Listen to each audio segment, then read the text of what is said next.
Paşayım diyenler hep kapıları kilitlemişler, yardı gele dost gele gel hele de sıla boylum gel hele de dudu gülüm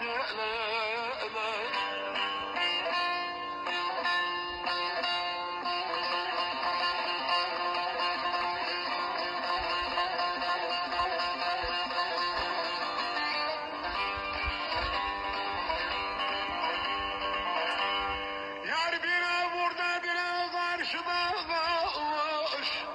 giderken bizim komşular olmuş. O 40 senelik ağaçlar kurumuş kalmış, bizim eller tanınmıyor ki gele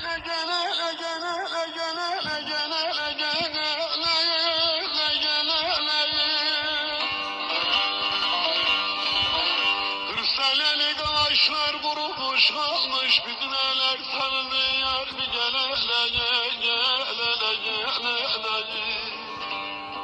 dost gele gel dostuna boynum gel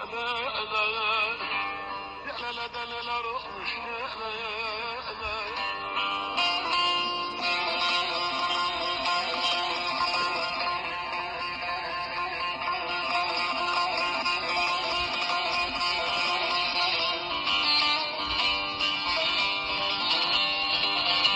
Yanarım zaten bu derde yanarım, dost ben bizim elleri bulacağım,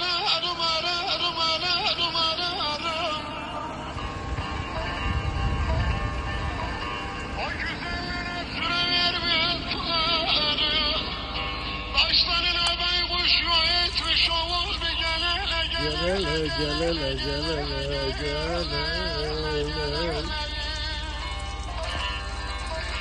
Güzellerle dalga geçip varım, başlarına baykuş etmiş vayar bir gele dost gele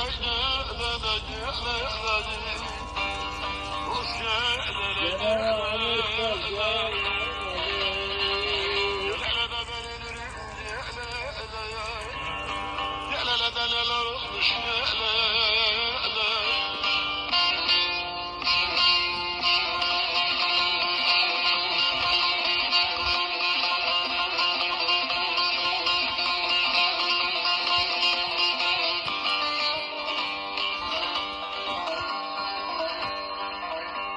Birisine sordum bura neresi, sızlamış tartışıyorlar deresi.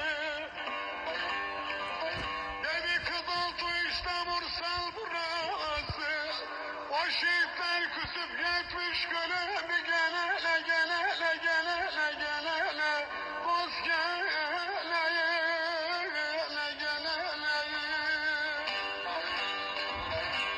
Dedi Ali işte koyun burası, o güzeller nereye gitmiş geledeyiz, sızlamış köyümüz geledeyiz, öldük gel hele de sıra boylum gel